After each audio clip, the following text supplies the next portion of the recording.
one of my favorite things to do as still a financial professional. I know that this is the foundation for success in your finances. Finding out what your budgeting is, find out where your money is going, what money is coming in, and the best ways to efficiently work with the money you have.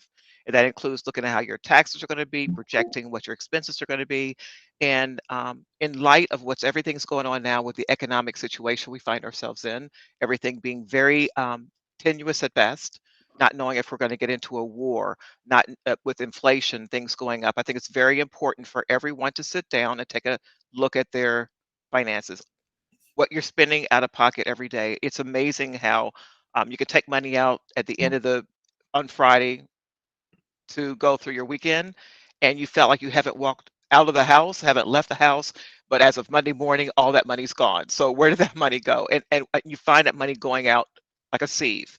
And it's very important for us to look at those things to anticipate where our expenses are now and go forward. What I have found out over my 20 plus years as a financial advisor, that we can have things in our mind, say we're doing things, but that's a dream.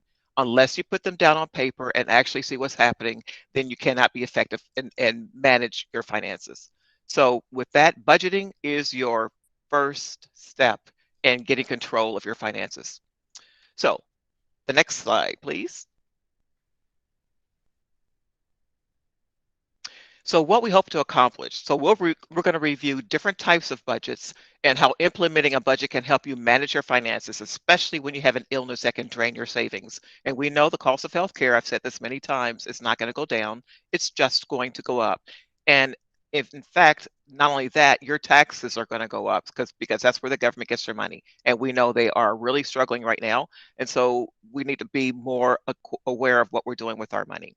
We will actually start your budgeting strategy. We're not going to finish today. There's a lot more involved in what we're doing today, and you'll see that with a lot of the worksheets that we're going to be presenting. We'll go over the other documents that go hand in hand with the budget and why and how they go hand in hand with your budgeting strategy. Hopefully, you realize that if you don't have a visual financial budget and plan for your money, then you don't really have control of your finances. It's all a dream. Next slide. So, what is a budget? A personal budget is a finance plan that allocates future income towards expenses, savings, and debt repayment. And all of these can be considered in order to make accurate projections and to meet your needs and your goals. Past spending and personal debt are considered when creating a personal budget. So when you're going through these worksheets, keep in mind what you have spent, what is consistently on your expense sheet, and those will be easy to fill in. But those other things that are almost intangible are very difficult to keep in, that has a specific dollar amount, like your cost for your medications, like your cost for your treatment, like right now your water bill or your electric bill. It's not the same every month. So keep an idea of what you spent the last year. You can call your utility company and get that information, because it's going to be really important to use that to project out your budget for the following year, for the next year. So past spending and personal debt are considered when creating a personal budget. What has changed from last year and what you expect will change in the current or coming year, including cost of healthcare, going to your doctor, out of pockets. Because when we go through this, one of the goals the primary goal for doing this budget is to make sure that we don't end up with a problem with financial toxicity as a result of the cost of your medical care. So some of those expenses will be medical premium costs. Let's go back a little bit. Medical premium costs, taxes, food, which is going up. Everybody knows how much it is from several months ago. Your prescription cost, housing, and taxes. So the importance of budgeting. It's really interesting when I found this survey. A 2020 survey conducted by the National Foundation for Credit Counseling found that only 47% of Americans use budgeting methods to keep a close track on their spending. 47%. And here's something that's even more astounding. 80% of all of us, everyone you come running, all of us are one paycheck away from being homeless. That's astounding. And that number has probably only gone up because of the recent problems we've had the last 2 years with people losing their jobs and everything with COVID. So a budget can help keep you on track of where your money is going. It also gives you more control over that process. It helps you prioritize where you're spending so you don't put yourself in the red, as well as finding unhealthy spending habits. And you can find some more discretionary income when you do this as well. It's basically a North Star for those who want to hold themselves accountable as they work toward a specific financial goal. And one of those goals may be getting out of debt, making sure you have enough money for your upcoming medical care, or you need to downsize, buying a house. All of these things work hand in hand. Next slide. So a daily expense tracker, this is probably the number one thing to try to get your budget started. So what this is what it does is a line item for item of how you're spending your money. If you go to Starbucks every day or several times a week, that's part of your expenses. You're considering that part of your expenses. It's coming out of your paycheck. And one of the most difficult things is when you use a debit card. Debit card seems like, you take the money out, you know it's coming out of your checking account, but do you really know how many times you're using that debit account? Every month, I'm astounded how many times I'm using my debit card, and I can tell myself in my head, I've only used it once or twice a day. And then when I get my statement or just look at my statement, I'm thinking, oh my goodness, I had no idea I used it 30 times. Where did that go? So that's money that's going. I'm thinking, I really need to pull that in. So I'm telling you, this is from my own personal experience, and it's something we can struggle with all the time. But when we start being consistent about where our money's going, understanding that, and being mindful of all of that, it can really protect you from having financial problems down the road. So take this sheet with you, print out a couple of them, keep one in the car. So every time you go spend something, go to the grocery store, and you don't want to keep your receipts or they fade over time, jot it down, how much you're spending in gas, how much you're spending for your kids or some of those things. Make sure you keep those things printed down because you'll become more mindful of your spending and you'll reduce your impulse spending. Next slide. So here's that daily expense tracker. So there's no categories that's on here. It's about what you are spending your money on.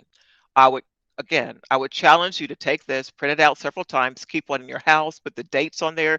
That way, later on, when we start looking at this paying bills, you'll be able to understand how all these things tie together. So you'll have a date that you spent something, the expense, the amount, and whether you took it out of your cash, check, or debit account, or if you use a credit card, which is also one of those things very difficult sometimes to keep grasp on, and then the amount of credit you might have used. Because when we start looking at these things, pulling all these worksheets together, you may be able to find out that your interest rates are too high, and there's a way to reduce your interest rates, therefore, less money out of your pocket. Next sheet.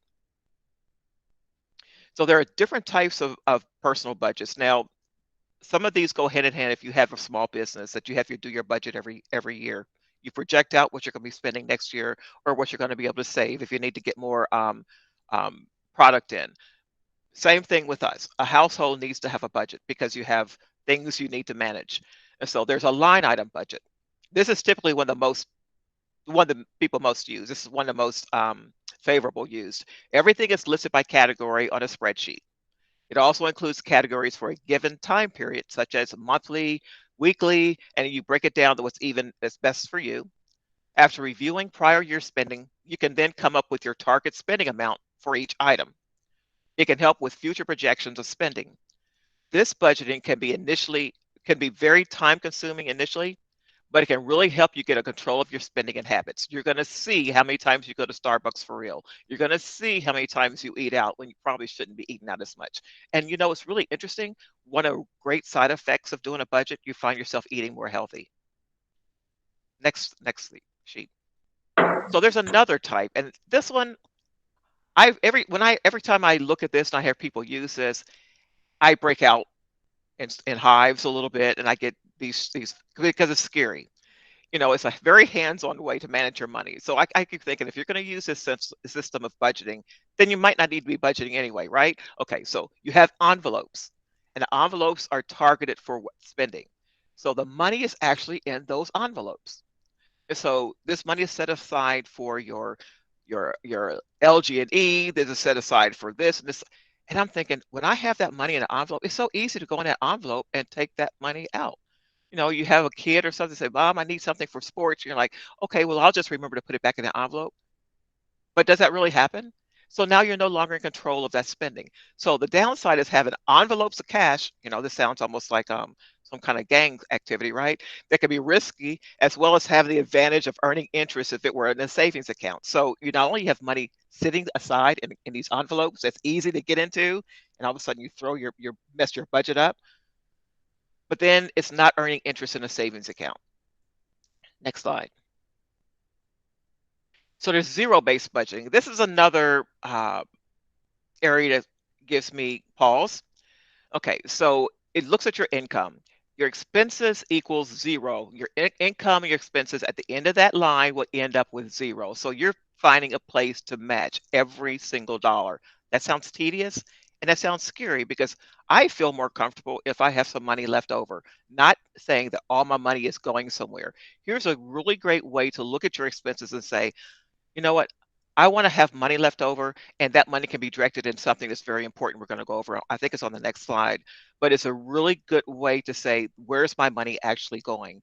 And do I really need to be spending all this money on, I don't know, groceries? Do I really need to spend it? Because how much do we throw out in our fresh produce? You know, is there really a different way I can start setting that leftover money or making sure I have leftover money? So another way to start saying a good way to start budgeting. Then there's a 30-20 budget. This is a great one. I like this one. One of the simplest and most straightforward. For these, you don't have to keep track of every single line item. Every time you drive into Starbucks or every time you go and get a beer or something, you spend 50% of your after-tax pay on needs. You already know it's going toward needs. That's going to be your house payment, that's going to be your car payment, that's going to be your gas, utilities, all of those things. 20 then 30% is going to be on your wants. Now, I would always put this one third because our wants change depending on how much we've been looking at Amazon, right? So that will screw everybody's budget up. I'm telling you, it will happen. You'll say, I really don't need that, but somehow you figure out a way you really need that. And those are those wants. I would put those wants at the very bottom. 20% on savings.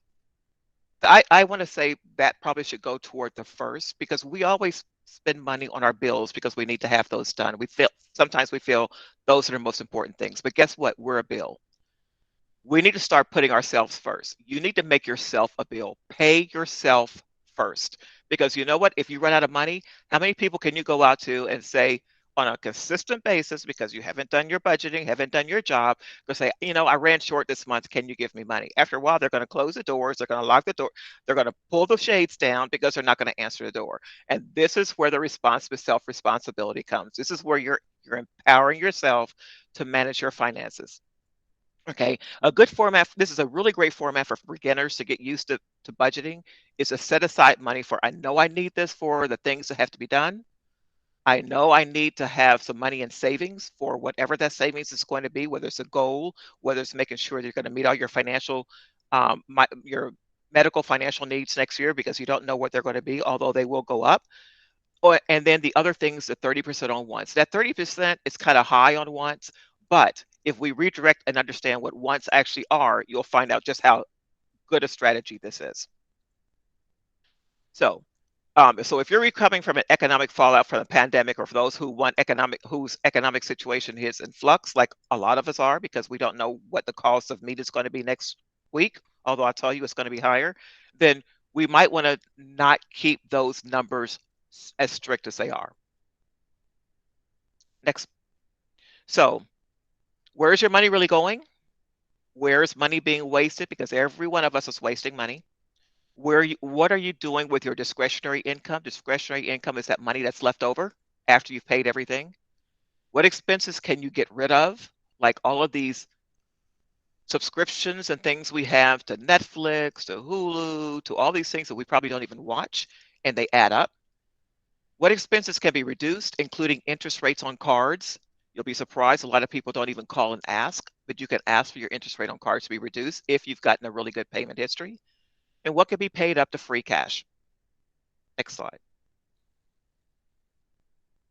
So household budgeting worksheet. Let's take 20 minutes to start filling this thing in. And you're not going to get through all of this, but I tell you, if you don't want to fill these in, just fill in some of the ones you know for sure.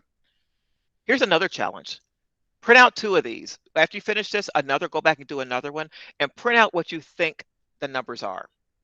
Everything you felt you think, and then go back and do your daily expense sheet for a couple of weeks or a couple of months and then fill it out and find out what your real expenses are. You're going to be surprised. Everybody I've ever done this with in the last 20 plus years are surprised. They really did not know. They thought they had a great grasp on what they're spending, but they were surprised at how much they could be saving and how they can be redirecting some of their money for things that are more important. So if you have an expense like a water bill or garbage that isn't paid monthly, maybe it's paid every 2 months, every 3 months, then make a note of that so you won't be doubling up on what your expenses are on those things. If you pay some of your expenses by card, make sure you aren't duplicating those expenses. So if you have a credit card and you say every month I'm paying this on credit card, but you're still doing a line item for electricity utilities, make sure you're not doubling that expense. Okay, here it is. Yay, we get to go to the fun meat of all of this. And I'm telling you, I know it's tedious, but every single person I've worked with in the last 20 years as a financial advisor have found this beneficial. It is going to free you up. It's going to reduce a lot of the stress and anxiety that comes with paying bills and knowing what kind of money you have. But if you could start looking at this one and start filling these out, we're going to give you about 20 minutes to do it. And if you have any questions in the meantime, call me. I will tell you this is not inclusive because if you have a paycheck coming in, look at that paycheck like your Social Security. One of your expenses is your medical costs for your Medicare Part A. That's an expense. That's part that's coming out of your income. Your FICA taxes, your any kind of things you have on your paycheck, that's an expense because it comes off of your income. It's, the employer is not paying for those things on your behalf. That's part of your expenses. That should be included as well. So let me give you guys a few minutes. If anybody want to reach out, if you have a question about this form, please let me know.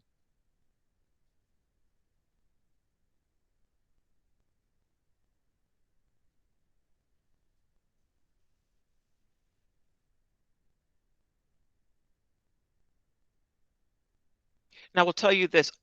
This is only going to be as good as you as honest as you are.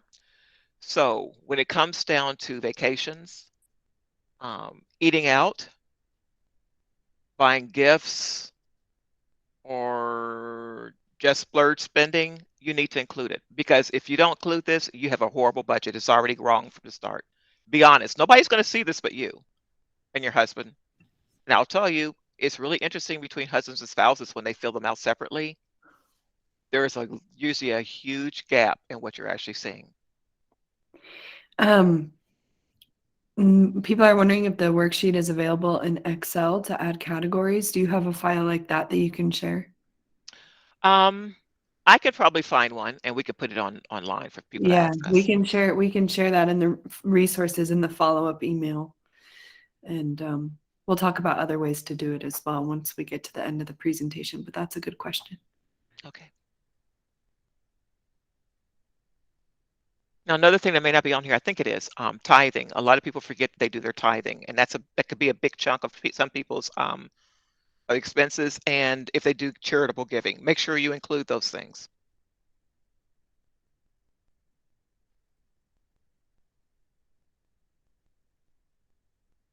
This is also a way at the end of the year for you to, if you do this every year, and you prepare this in December for the following year because you're already doing projections and you already know what your expenses for the year.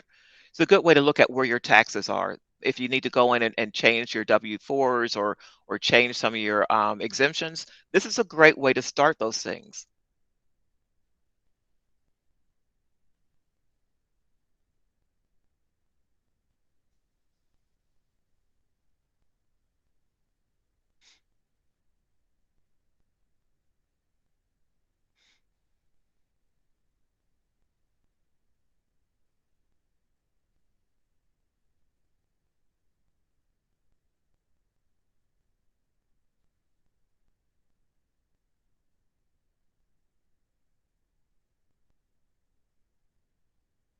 I can show you one area that a lot of people, because of familiarity, where you're spending a lot of money and those things go up, is your cable bills. A lot of people are getting rid of cable bills because you can have all these other resources. You have smart TVs, or you can get a Hulu or Apple box or whatever those things are. And they're like $34 from a Walmart or store, and you can still have access to television programs. Even if you add in things like HBO or Showtime or some of these other things, it's still less expensive than those cable bills where you have 1,000 channels and you only watch four, but you're still spending $150, $200 a month on some of these cable bills. I really encourage you to look at those things. If you find money running tight, that might be an area that you can reduce that cost. Additionally, I know everybody lives in different places. In some places, like in Utah, there's mountains, and you may have problems with this. A lot of people still have landlines. Other people in places where you have flat services where they don't have the interruption, they will use their cell phones. They get rid of landlines. I haven't had a landline in my house in over 12, 13 years. Um, because you have a telephone that's just costing money that I didn't answer because it was always these solicitors, people soliciting calls. That may be another way something you can look at to reduce some of your expenses.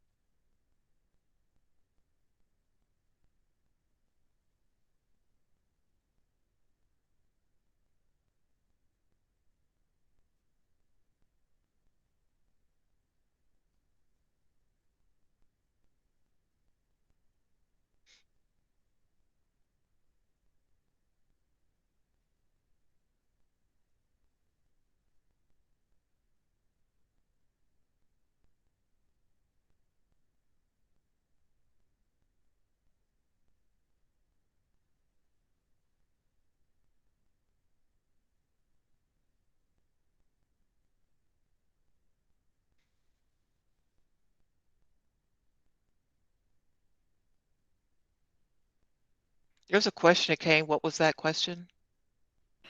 A couple people are sharing their unfortunate experiences about financial toxicity due to um, cancer and for different reasons. And one of the things that I'm proposing is that they meet with a myeloma financial coach because it might not completely change the costs of healthcare, but there are different grants, there are different payment programs through pharma companies, there are different solutions that I think people aren't aware of at the beginning that can really be highlighted and helped through a or not even a myeloma financial coach, because I know we have some AML patients joining us here today, but we can meet with financial coaches through HealthTree financial coaches, and be able to um, help with these kind of issues because it is tragic, and like you were saying, Diana, we don't want anybody to fall into financial toxicity. Right. Um, and just looking at these budgets, there's so many things, looking at things that you haven't even looked at that you already have that could be rearranged, that can help you with your finances. One of the questions I saw, if we, is there any way we can hold the questions on there for a second so I won't miss them? There's a Yeah. question someone asked, and we're going to get to about how much we should be If you spending on click on the housing. chat, you can see them, Diana. Okay, I didn't know that. Okay, No, it's I'm okay. learning this technology. Okay, You're so fine. there is we're going to go through to determine just how much you should be spending on housing.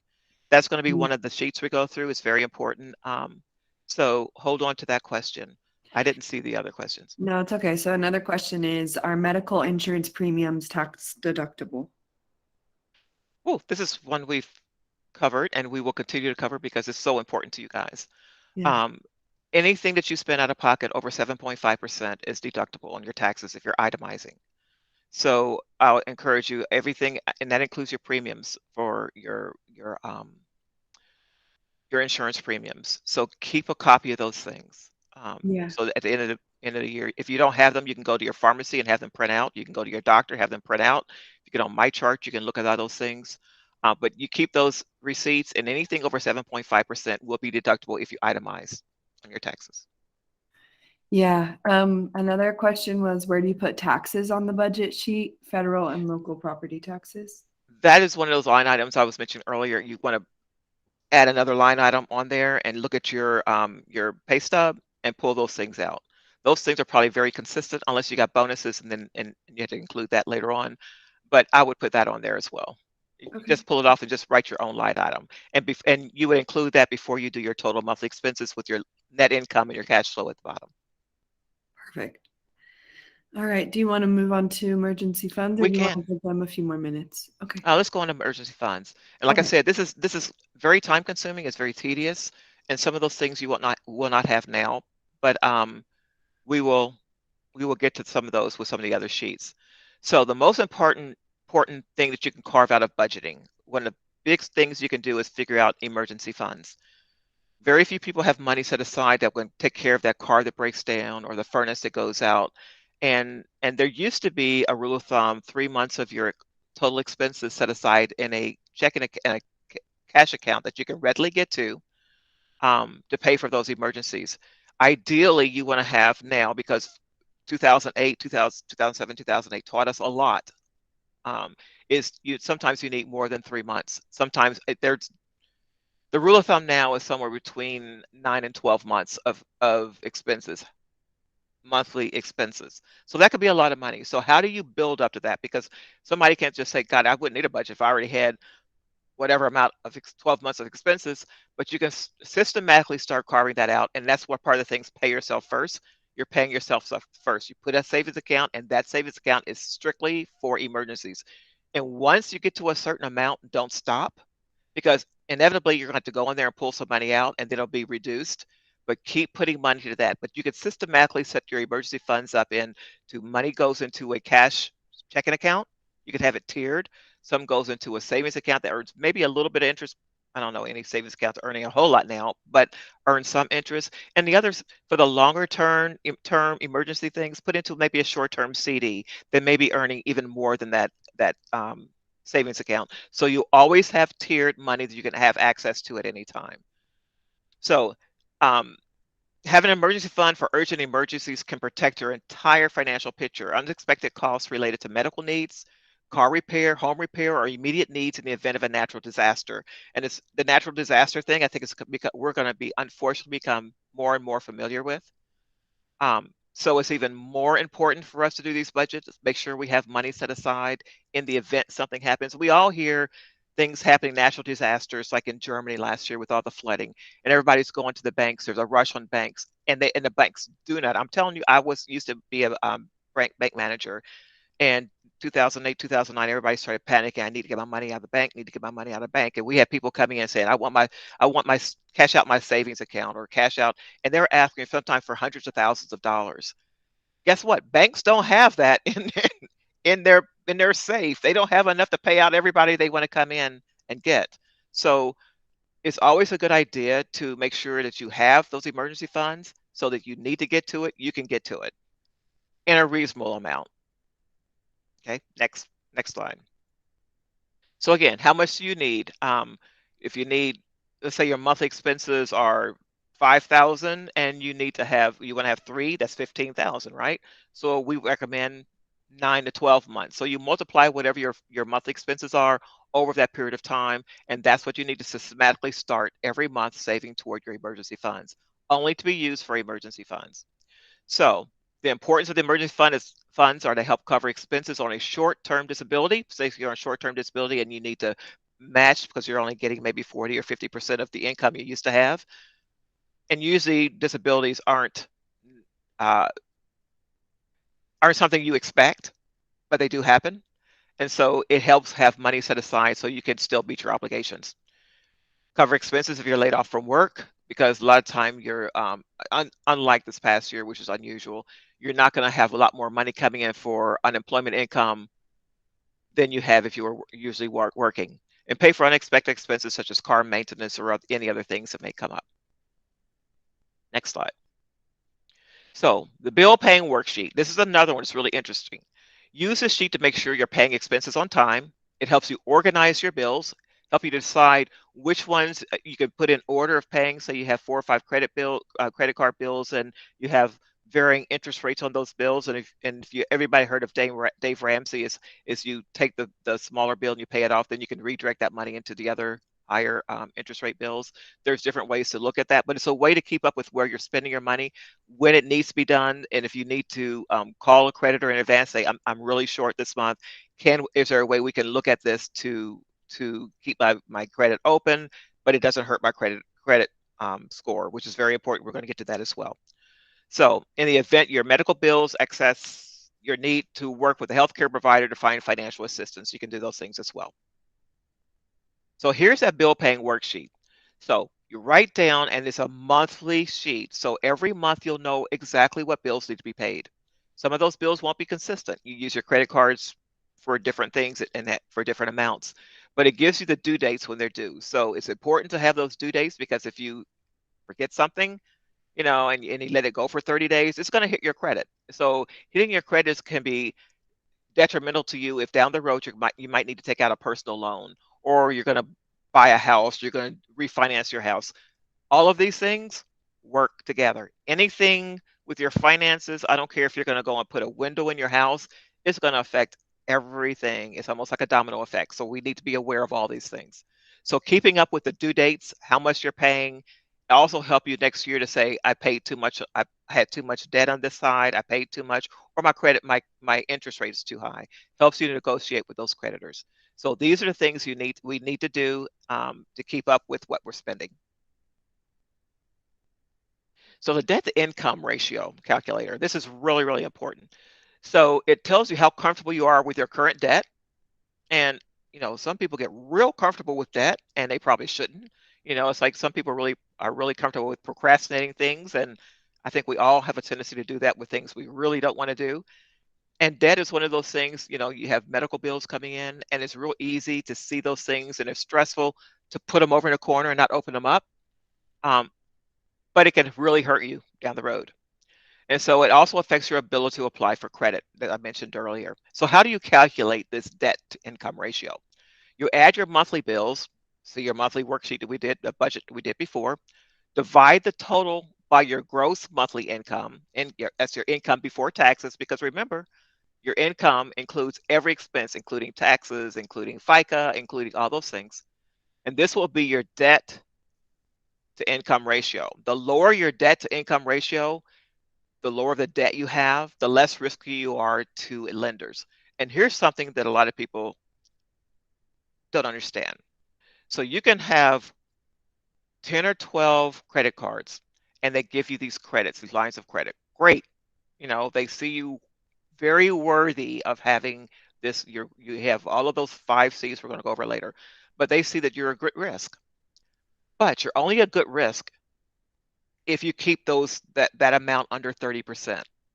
So if you keep your expenses on those credit cards under 30%, it does not affect your credit. Once you start going over 30%, they're going to say, oh, you're getting riskier. You might end up having to use all of that line of credit. And all of a sudden, if you're doing that, why can't you pay it back?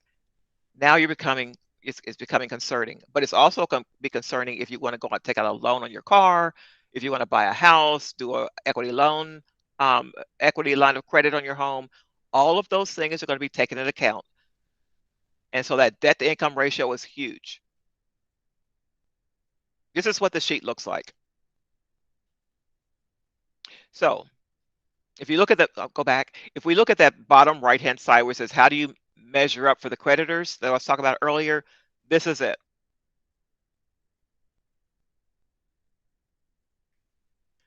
So financial community guidelines. Ties hand in hand. Calculating and comparing your spending to financial community guidelines will help you find weaknesses in your financial house and make necessary changes or seek help. Paying down debt, what debt to pay down, how to pay it down, where do you need to have emergency funds so you can make sure that you can take care of things where you won't have to put it on your credit card. This goes hand in hand with the worksheet accessing your credit worthiness. So all of these things you're going to see work hand in hand on your financial picture. Now, here's our financial community guidelines. This is where if you go into a bank, they're going to say, let me pull up your credit, sign off on this credit thing. If you're going to go buy a car, you're going to lease a car, they're going to look at these things. Compare your spending to financial community guidelines. Housing, 35%. Mortgages or rent, taxes, repairs, improvements, insurance, and utilities, not just your mortgage. You should be spending no more than 35% of your income on these things. Okay, so that can really add up depending on what your utilities and things are. But doing some of this budgeting can also tell you, or looking at your credit, can also say, if I could call into my insurance company and say, my rates, I haven't had any accidents. Can you pull my credit? It's a soft pull, which means it's not going to hurt your credit. Can I have my interest rates reduced. More money in your pocket to direct towards something else, right? Monthly payments like your gas, oil repairs, transportation, parking on public transportation, that should be no more than 20%. I know this is a huge number that can be fluctuate across the country. Getting an Uber every day in New York when you don't have cars, that could be a huge number. So that means it's very imperative to look at everything around that because that could be more of an expense than maybe some of your housing is. Although in New York, housing is pretty high too. But it's one of those things you really, really need to get a grasp on. Some people, don't have to worry about transportation hardly at all because they have great transportation. LA has great transportation. So those are things that are going to be different for everybody. So debt, 5%. Oh my God, only 5%. You know, that's what's scary. Most people have more than 5% of their income in debt. And that is what's scary. That's where a lot of people are one paycheck away from being homeless. So credit cards, personal loans, student loans, and other debt payments, 5% should be where you are. So there's a great way to get all of these line items together, find out where your money's coming, and redirect it towards some of this debt. All other expenses, like your food, insurance, prescriptions, doctor and dentist bills, clothing, and personal, should be at the 20% range. Investments and savings, pay yourself first. Make sure you're protecting and protecting your retirement income, retirement savings. So if something were to come up in emergencies, that you don't have to go in there and get those and incur penalties and the fees associated with those things and the taxes on what you take out prior to age 59 and a half. Taxes always, but fees prior to age 59 and a half. So look at your stocks, bonds, cash reserves, savings accounts, retirement funds, etc. 20% minimum. If you could put more in there, great for you. You're just protecting your future financial position. Next, financial community guidelines. Again, calculate and compare your spending to the financial community guidelines. To calculate your recommended expenditure for each category, multiply the recommended percentages by your gross income. For an example, your gross income, let's say your gross income is $3,000 a month, and the recommended allowance for housing is 35%. Multiply the 3,000 by 0.35. The recommended housing expenditure should not exceed $1,050 per month. And remember, that includes your insurance, your everything to do with your housing. It's not just your mortgage, your principal and interest. So to calculate your true, let's go back again. To calculate your true monthly budget expenditure for each category, divide your monthly expense by your gross income and multiply that by 100. For example, if your housing expense is 1,200, divide by 3,000 and multiply by 100. You're spending 40% of your recommended expenditure on housing, and that's 10% too high. Assessing your credit worthiness. Now, this worksheet will help you determine your current financial health and if and how you can assess credit. The ability to assess credit from a lender is based on the 5 C's: your capacity, capital, collateral, character, and condition. And we're going to go through what those actually mean. Capacity, wage, salary, and other income sufficient to make payments, affordable current monthly payment obligations. So you're not stretched thin. Capital is your positive net worth appropriate for life cycle stages, like if you're an early saver, you're young, you don't have children, or if you are in a stable job, you have children, but you have these other expenses, or if you're retired now, all of those things change through your life stages. Collateral, valuable assets in addition to income, like your checking, savings account, investment accounts, or if you have insurance, which a lot of people don't seem to forget, insurance can be collateral as well, used for collateral to take out a loan. Character, I can't speak. Previous experience with credit. Past credit history indicates a good attitude toward paying debts. If you have a huge debt to income ratio, that's going to be pretty bad. And if you've had things debt to be signed off on, like medical debt, credit card debt, if you've filed bankruptcy, a lot of those things hang on for 7 years. And they say 7 years, but go into a lender and try taking things out. They'll still see it. And they're still, in a biased way, will still make a determination based on that because they're going to be scared that you might end up in the same situation. You look at your history. If you have no history of bankruptcy, great. Stable employment and residency. And that's why it's very difficult if you're buying a job. If you've only been on a job for a few months, you're going to say, well, how stable is that job? They want to see a history of stability with the job. Um, Conditions, job and employer security, general economic conditions are favorable. So those are the five capacities of credit. I'm sorry, five C's of credit. Next slide. Insurance. Again, this is one of the things people seem to forget, that it could be used as collateral or could be used to help offset a lot of expenses you have, depending what kind of insurance you have. And you can actually change insurances or solidify your insurance position. Insurance is a very important part of your financial strategy. It's one that we often don't look. We overlook it a lot. Reviewing your insurance can help you determine what type of insurance you have and if you are under or over insured.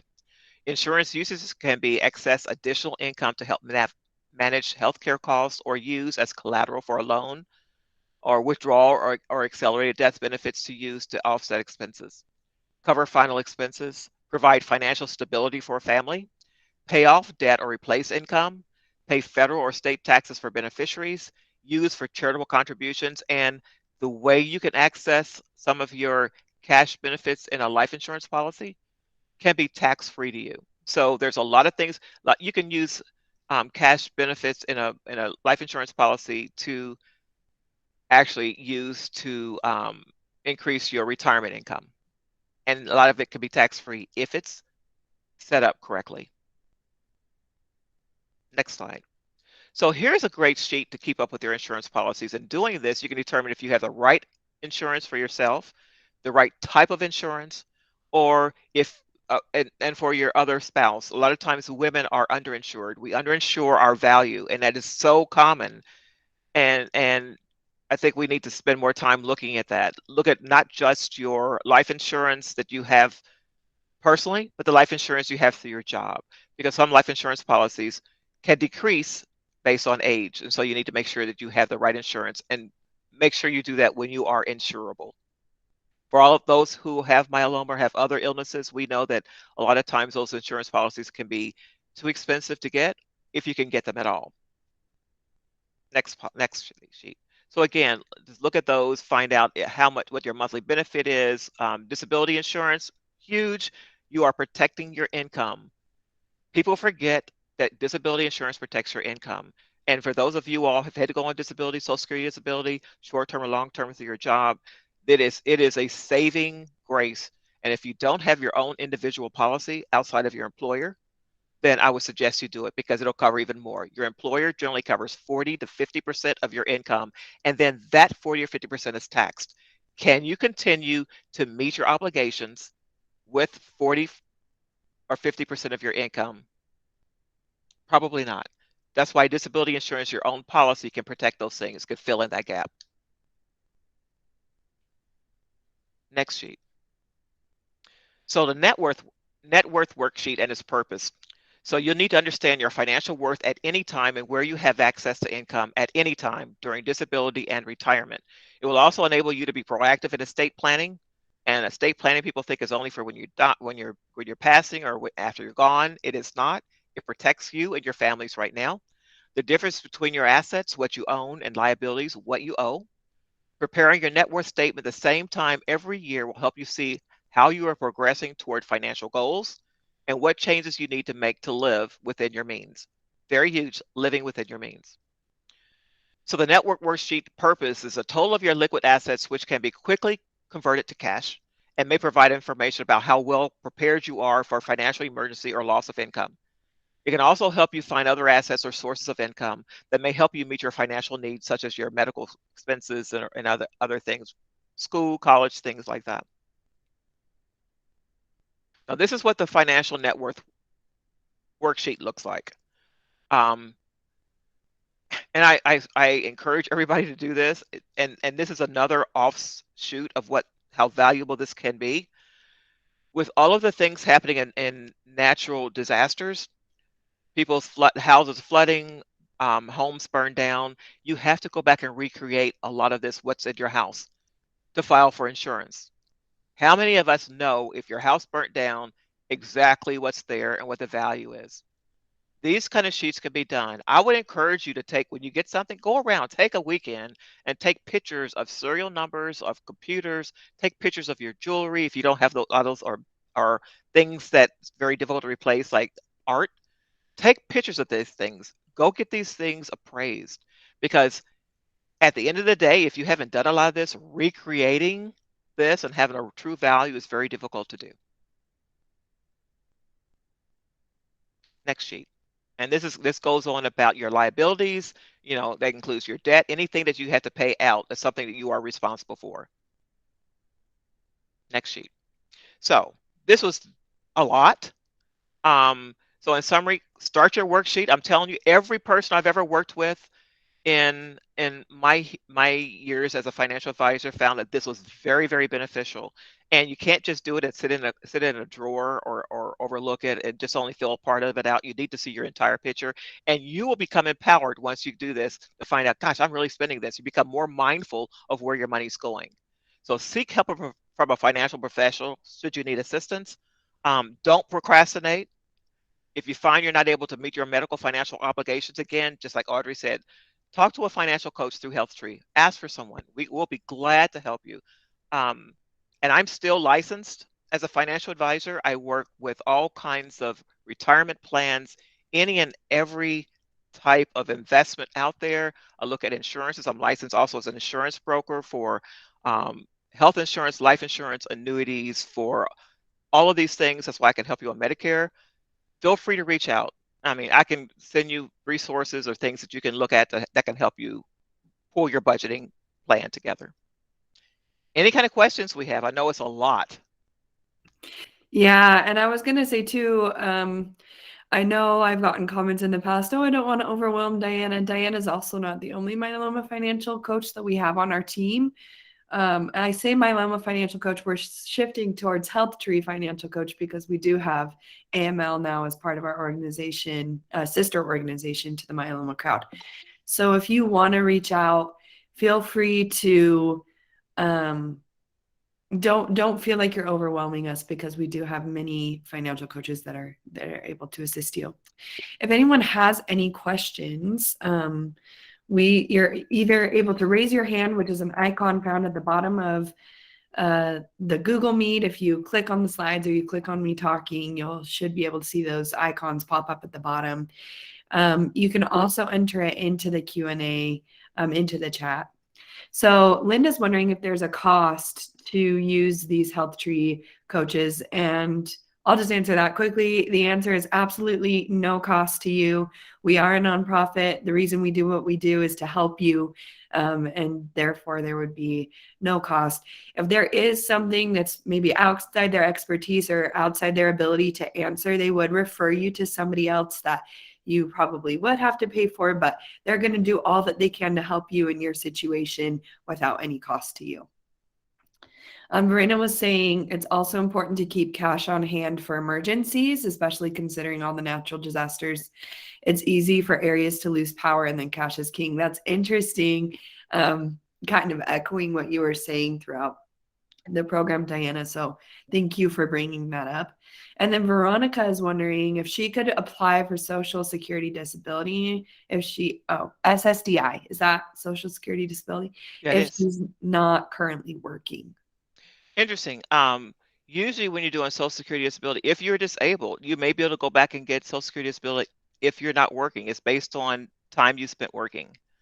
So as long as you have enough time, you can go back and apply for Social Security disability. If it's been years, though, generally I think they look at the last 5 years. It's been years, you may have a problem. But reach out to me and I can send you some resources on that Yeah. and the best way to Another apply for that. question. Thank you. Another question here is, it's not impossible to find life insurance if you have cancer. And we actually did a whole session on finding creative ways to find life insurance even with cancer, that I can include the recording in as part of our follow-up email that we will send, with the recording and the slides after this after this event, excuse me. So you can talk more to that, Diahanna, but I did want everybody to know I'm going to include some of Diahanna's recordings that are amazing, and she touches topics that need to be repeated. So we love these questions. But yes, Diahanna, if you want to talk a little bit about that.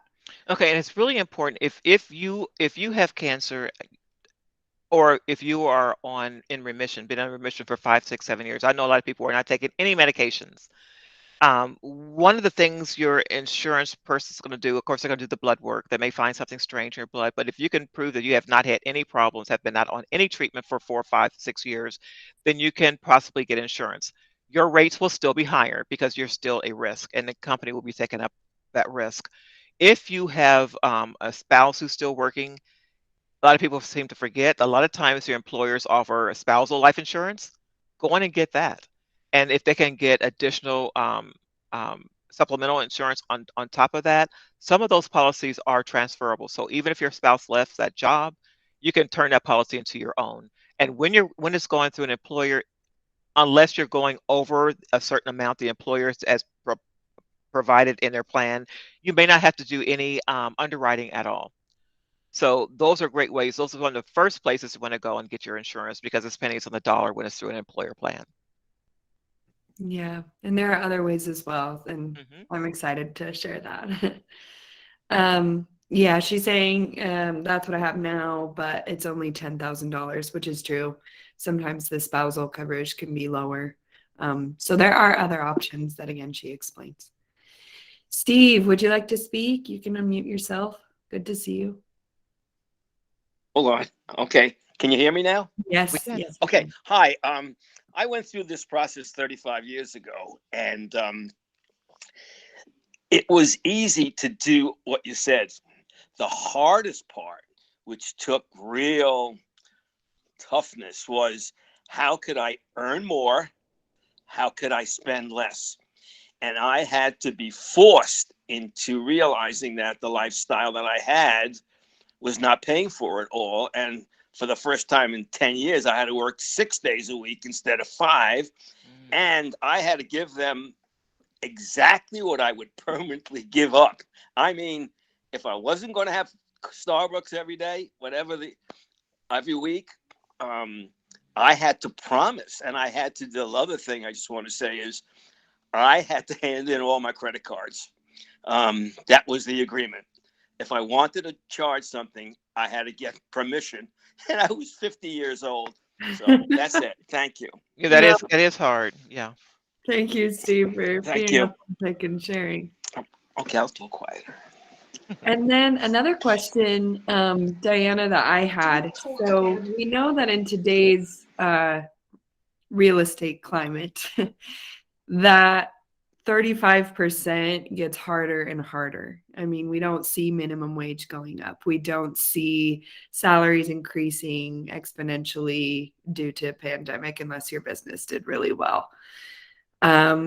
But we see real estate prices climbing and climbing. So, and I'm sure, we have somebody here from Hungary, we have somebody, people in other parts of the world where really that's just not realistic. Where, since housing is a necessity, where would you give up other parts of your budget? Like, where would you recommend that we are able to balance out if the necessity of housing exceeds that community guideline? Or do You know, you see that's that community guideline increasing in the future? I mean, It's been pretty stable. In fact, when we go through situations like this, you may find it changing where they're going to say even more should go towards your budget for your housing, which makes it even more difficult for people in certain parts of the country, certain parts of the world. Um, like for instance, I was out and when I was in Utah there for the summit, I was looking at houses, I was looking at property, and I was astounded, how much housing was, and I'm sure it's even more now. Um, so some of the things that you can find to maybe get rid of, and like when those things are discretionary, like $200 a month or more on cable bill, and then you may have additional subscriptions. That could be significantly adding up over a year.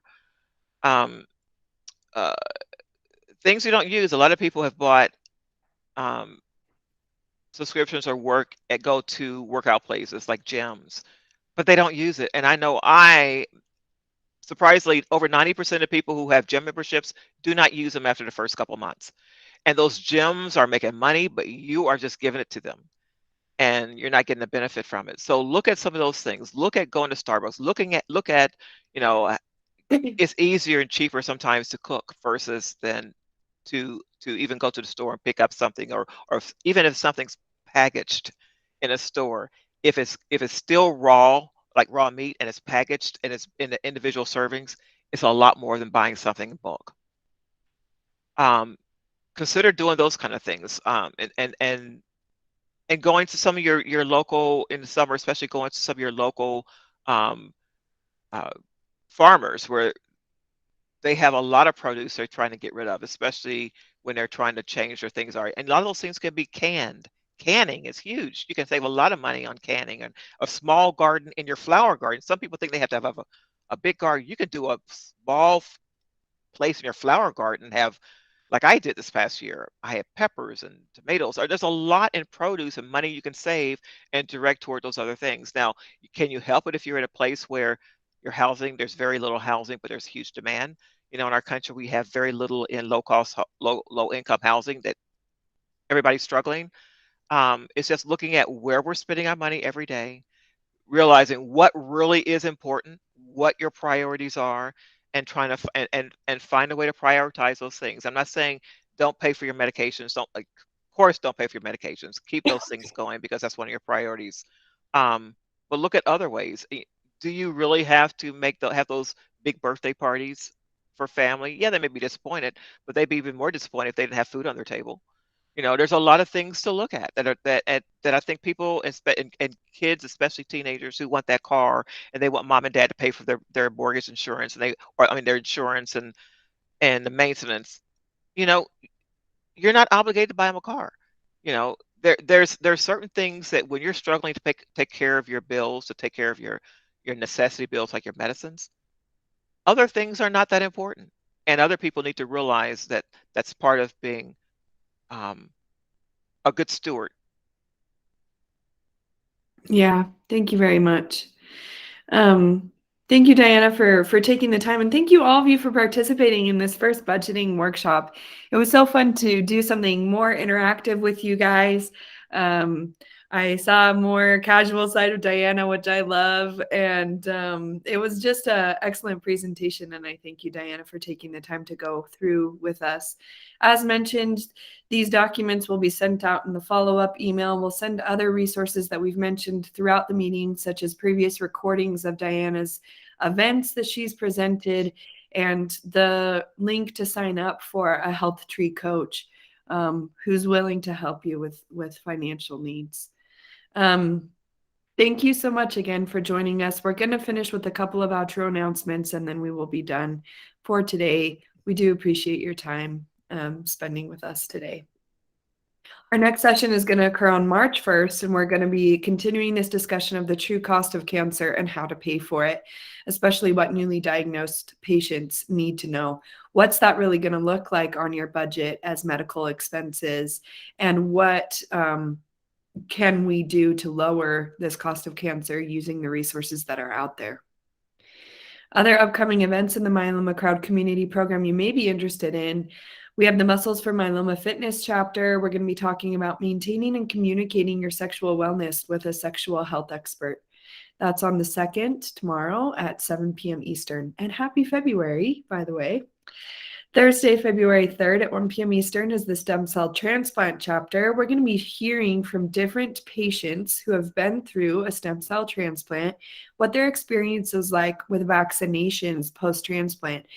Many clinics differ on not only the timing or the order of what vaccinations are given, but even which vaccinations they choose to give. So I wanted you to hear from different people so that you can get an idea of what possibly it might look like for you post-transplant for your vaccinations. And then on the 8th at 6:30 p.m. Pacific is our SoCal Myeloma Community Chapter.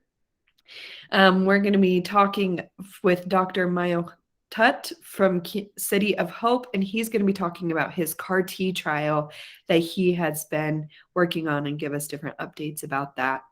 The link to sign up for any of those events and even more events that I have not mentioned today is found at the bottom of this slide and will be sent out in the follow-up email. Another thank you to our community event sponsors, Bristol Myers Squibb, Amgen Oncology, Genentech Adaptive Biotechnology, Sanofi Janssen Oncology, Karyopharm Therapeutics, Takeda Oncology, and AbbVie. And thank you again to each of you for spending this time with us. Thank you to Diana for your preparation. We hope that you have a great rest of your day and take care. Happy February, everyone. Thank you. Thank you, Steve. Good to see you. You too.